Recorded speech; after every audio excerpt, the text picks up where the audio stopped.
So children, good morning. Today we'll continue the same chapter, Age of Industrialization.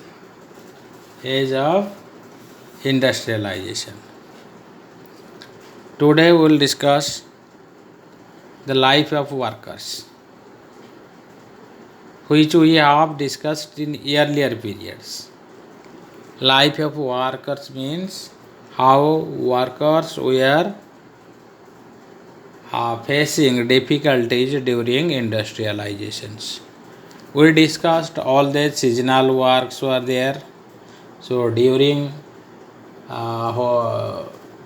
because of seasonal works, laborers in different factories, different industrial areas, they lost their job few months in every year. They were guaranteed few months in a year for work, and rest of period they were left out.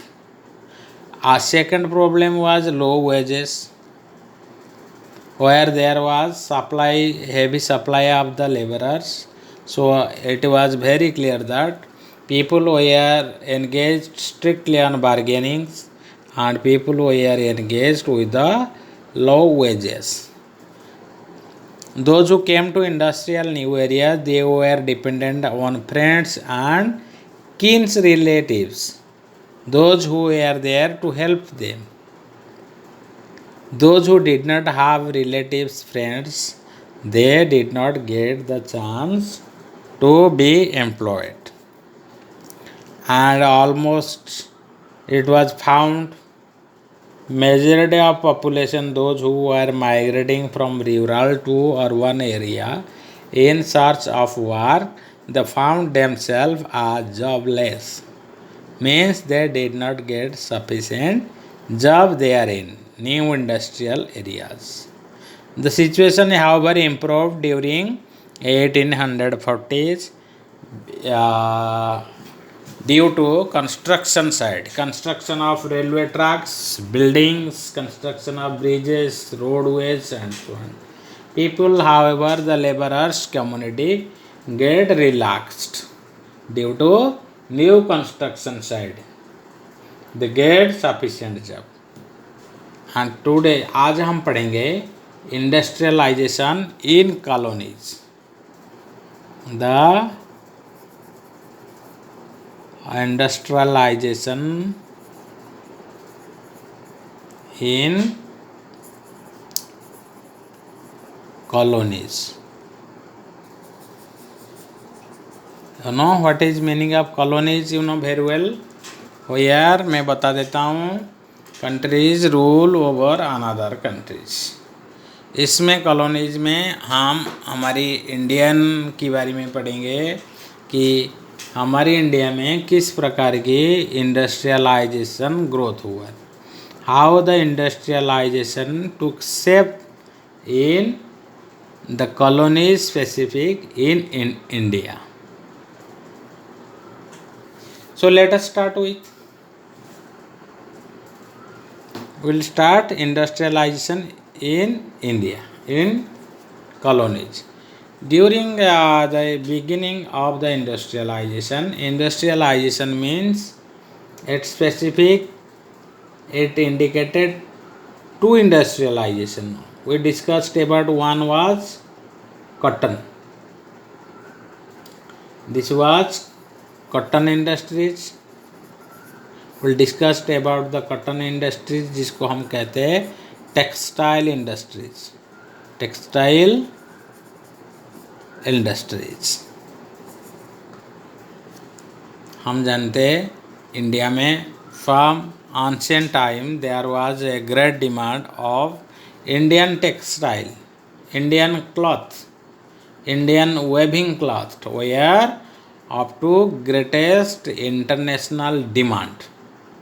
International level में सभी countries India की जो textile कपड़ा था उसका काफ़ी demand करते थे.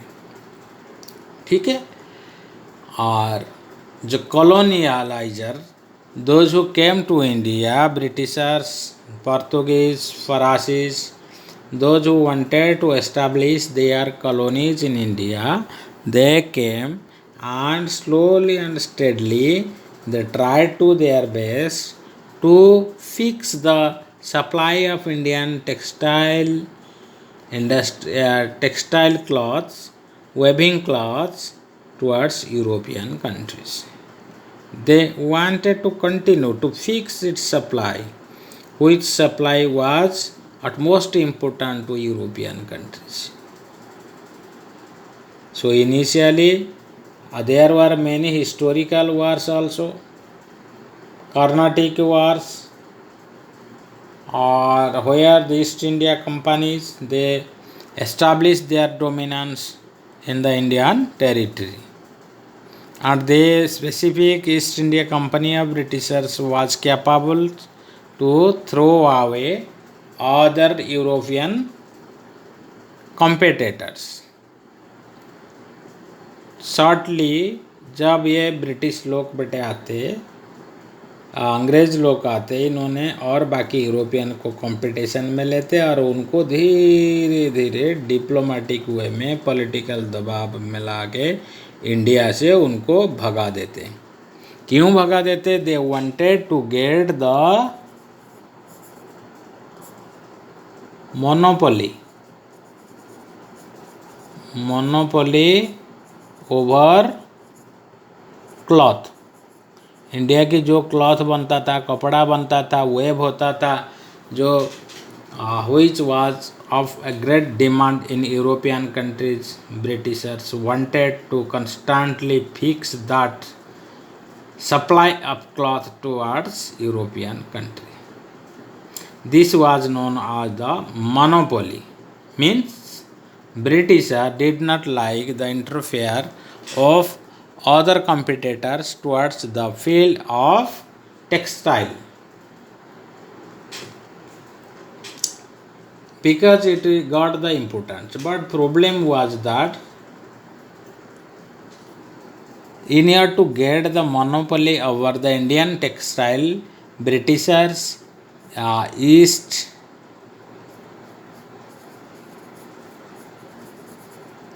India Company continued to dominate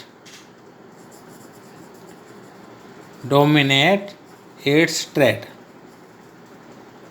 फिर ये कैसे क्या है हम देखना है. क्वेश्चन आता है कि how East India Company started to monopolize over Indian textile industries, या ईस्ट इंडिया कंपनी कैसे टेक्सटाइल इंडस्ट्रीज के ऊपर इंडिया में मोनोपोली, एक सिंगल हैंडेड बिजनेस को शुरुआत किया, मोनोपोली चालू किया. बहुत सारी कारण है इसका.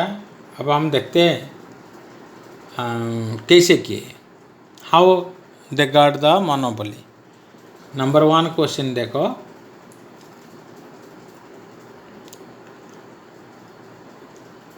Europeans they wanted to monopoly over the business, so they wanted to demolish the old existing seaports. Old seaports they targeted, like we discussed about Machilipatnam, Surat, or Hooghly in Coromandel coast, Machilipatnam, Surat and Hooghly.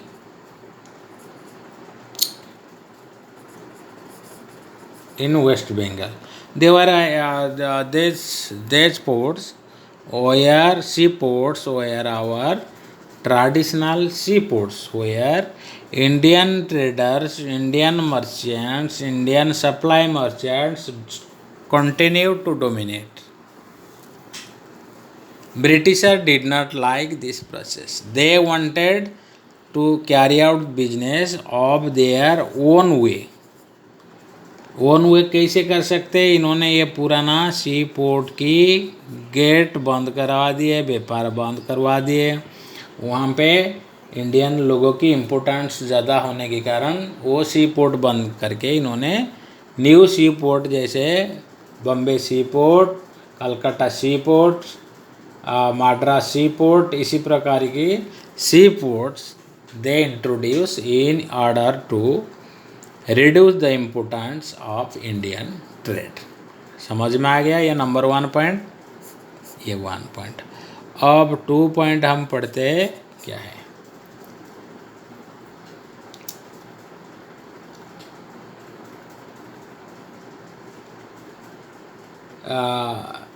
Indian merchants and bankers, they were busy in small types of business. Indian traders,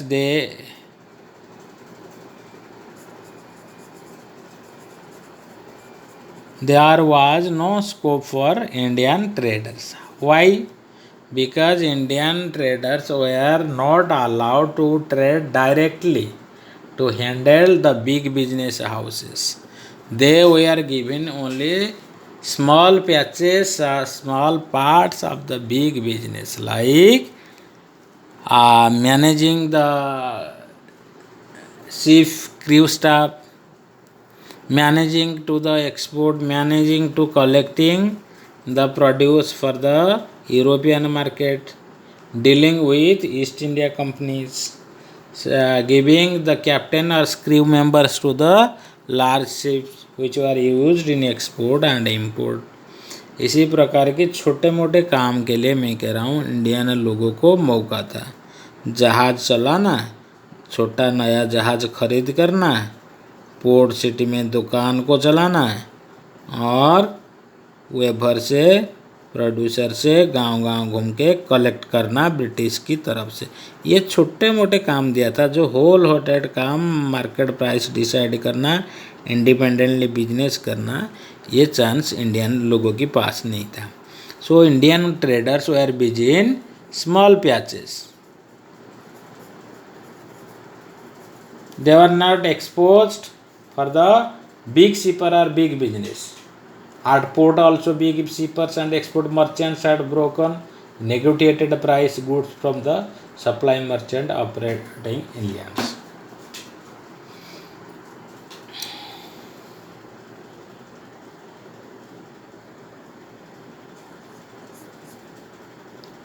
Last one is how they monopolized by getting political power.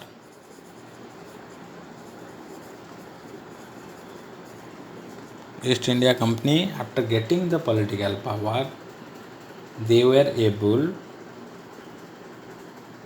to get concession from local court.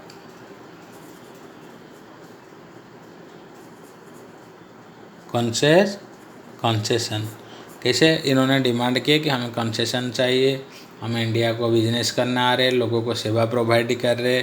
तो local जो राजा थे उनसे उनको ये gift दे रहे थे और रानी के लिए गिफ्ट लेके आ रहे थे। तो राजा को जो रहे थे, राजा भी उनको कंसेशन भी दे ही देते थे कि भाई चलो। देखो यहाँ पे इंडिया के लोगों को कोई कंसेशन नहीं था। Rather those who came from other countries were given high concession in the trade. आपने सुना होगा इन्होंने ट्रेड टैक्स देने के लिए भी मना कर दिया था, जिसकी वजह से बंगाल नवाब के साथ लड़ाई भी हो गया था। ये मोनोपोली पाने के लिए ये सब काम कर रहे थे,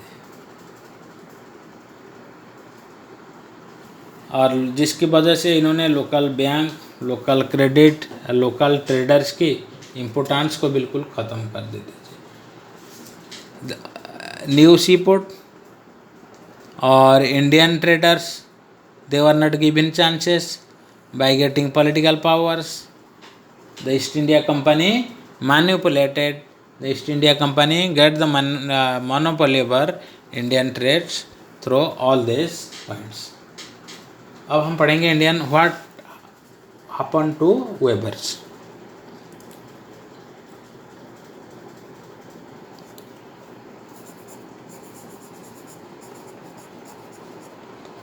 do you know who are the weavers? बुनाकार जो कपड़ा बनाते, जो बुनते गांव एरिया में, they were known are the weavers. मैं बता देता हूँ, इन एंशियंट टाइम में और ब्रिटिश आने के बाद भी हमारे इंडियन वेबर्स जो कपड़ा बना रहे थे उनको अच्छी सी कमाई हो रहा था। They earn a better profit because there was international demand for Indian textile. Indian silk हो, इंडियन कपड़े हो, इंडियन की जो वेव्ड डिजाइन था that was of international market. England की, यूरोप की सारी राजा लोग, लैंडलॉर्ड, बड़े बड़े धनी लोग, they demanded all this.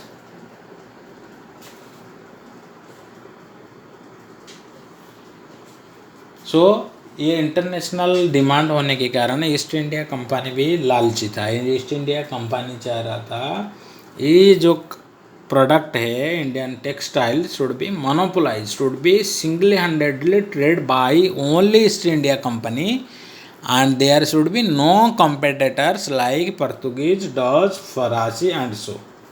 Clear? अब हम क्या करेंगे, ये वेबर्स की बढ़िया प्रॉफिट हो रहा था शुरू से। ये लोग के पास कौन आते थे? Supply market, supply market, supply merchant. एक ओके वर्ड आपको याद रखना है, supply merchants. Who were supply merchant during East India Company? I use to supply goods and services to the wholesale market. मैं बेटे उस टाइम कलकत्ता लेके अपना माल चलता था और हमारे एरिया जो है रोड कोटपुतली में, इसी एरिया में मैं लोकली गांव-गांव विजिट करके सब कपड़ा लेके आता था किसान से, जो लोग खुद बनाते थे। और ये चीज़ को मैं लेके दिल्ली जाता था, कलकत्ता जाता था। वहाँ पे बड़े बिजनेस आते थे, उनके साथ बार्गेनिंग करता था, व्यापार चला के मैं उनको सेल करता था। तो मैं था सप्लाई मर्चेंट्स। मेरा काम उनको बड़े व्यापारी को सप्लाई करना है और यहाँ पे गांव में लोगों को डील करना है। भाई किसका पैसा ज़रूरी है, किसकी तबीयत ख़राब हुआ, और मुझे मेरा जान पहचान से मुझे वो चीज़ मिलता था बिजनेस करने के लिए। और ब्रिटिशर ने क्या किया बेटे, आपने बिजनेस को और पकड़ करने के लिए, मोनोपोली करने के लिए इन्होंने अब सप्लाई मर्चेंट की जगह इन्होंने अपॉइंटमेंट दे देते किसको? गुमास्ता।